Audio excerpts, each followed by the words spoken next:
reign till he have put all enemies under his feet.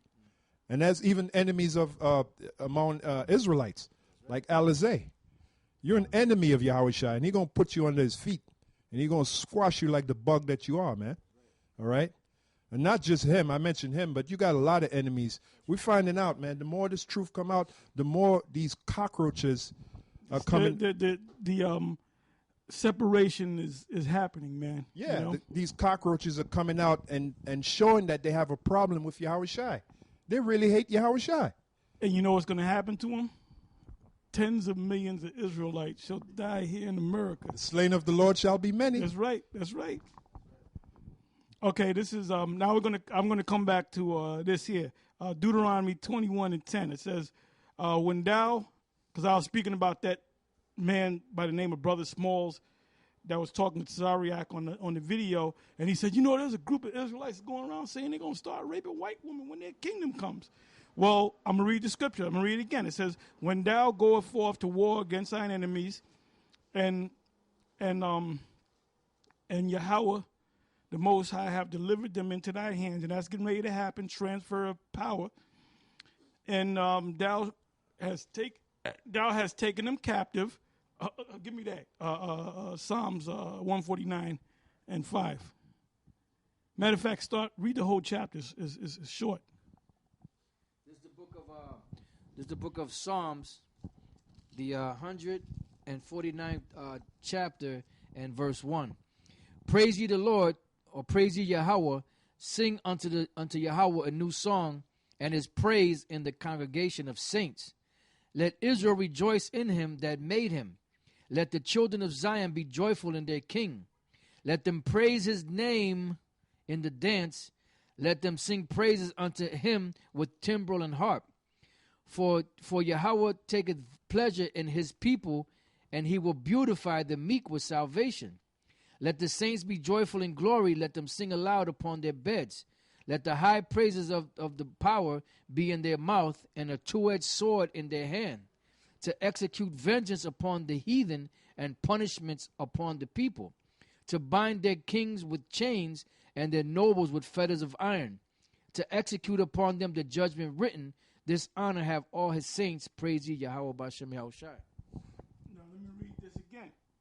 It says, when thou goest forth to war against thine enemies, and Yahweh the Most High have, and I'm also thinking about Numbers 24, have delivered them. I'm also thinking about Zechariah 14. Judah shall also fight. Deliver them into thine hands, and thou hast taken them captive. When we overtake them, okay, when the transfer of balance actually takes place, and seeth among the captives a beautiful woman, and have a desire unto her, that thou wouldest have her to thy wife, then thou shalt bring her home to thine house, and she shall shave her head and pare her nails, and she shall put the remnant of her captivity from off her, and shall remain in thine house, and bewail her father and her mother a full month. So that means you just can't pop her. You just can't rape her. You got to let her mourn, give her a month, and then after that month's done, you can go into her, man. All right? That thou shalt go in unto her and be her husband. So it ain't no thing where you get on your knee. Can I marry you? Here's a ring. No, you're gonna take her. You're gonna say, look, mourn for your, because you're gonna have other women any damn way. You know what I'm saying? Ain't no rush. You know, I got 60 seconds, so ain't no need to rush. Anyway, so you're gonna have her mourning. You're gonna mourn for a month, and after a month, you're gonna take her in the bedchamber, and you're gonna do work. Now, if she don't like it, that's too bad. Okay? It sounds like Ariana. If you don't like it, that's too bad. But it says, and she shall shave her head and pare her nails, and she shall put the remnant of her captivity from off her, and shall remain in thine house, and bewail her father in your house. You know, you probably killed the parents. You know what I'm saying? But you got her in your house. in your castle, and her mother a full month, and after that thou shalt go in unto her, have sex, and be her husband, and she shall be thy wife, whether she likes it or not. And it shall be, if thou have no delight in her, then thou shalt let her go with it. And this is back in the ancient world, whither she will. Like go your own way. You don't light my fire. But thou shalt not sell her at all for money. Thou shalt not make merchandise of her. You know what that means? To just have her around and kick in ass and, sick your dogs on or something like that. Don't. That's what it means when you look it up. You use it as like a plate, like something to slap around.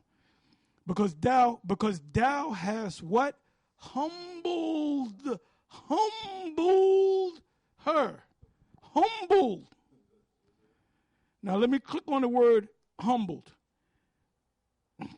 So that, in other words, he took this woman and put her in the house, and according to the law of the scriptures, the law of Moses, which he got from the Most High, he said, look, don't just pop her. Let her be in your house and let her mourn her parents for her full month, and then you go up into her, whether she like it or not, okay? Now, it says humbled, right? That's H6031. The Hebrew word there is ainah. Ainah means to be occupied, be bruised with, to afflict, oppress, humble, to be afflicted, be bowed down, to be put down, become low, to be depressed, be downcast, to be afflicted, to stoop, to humble oneself, bow down, to be afflicted, to humble, mishandled, afflicted. I don't got to read no more. But anyway, let's go to the different scriptures that apply to this word. And lo and behold,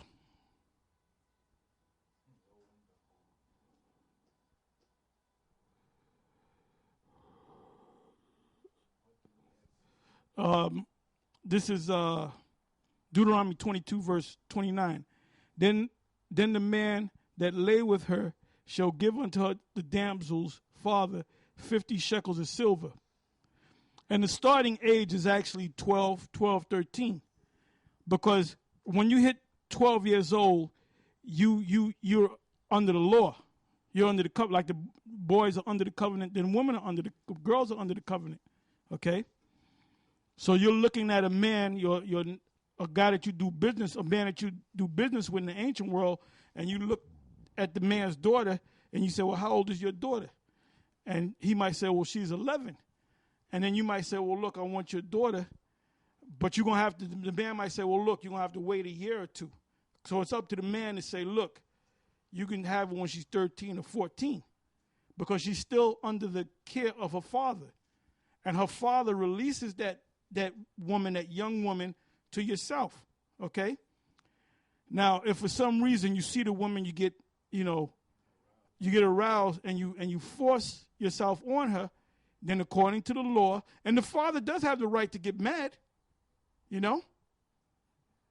But now, let's say that father had arranged a marriage with another man, and they didn't have no sex, but you go ahead and rape her. Guess what's going to happen? You're going to be put to death.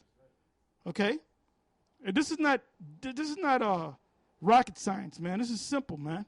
You're going to be put to death. If you grabbed a woman against her will and she was engaged to be married to someone else according to her father's blessings, and you rape that woman, you're going to be put to death. If she screams, you're going to be put to death. If she doesn't scream, that means she was with it. Both of y'all are going to be put to death. Okay? But if she's not engaged to be married, which means she was relatively young, and you got aroused by the woman and you forced yourself on that woman and had sexual intercourse with that woman, then it comes back to the father. The father could be mad, But the law is, okay, now that you did that, you're going to have to give the man, the Israelite man, 50 shekels of silver, and that's a lot of money, and that's going to be your wife, but you can't put her away. So you better think about what you're going to do.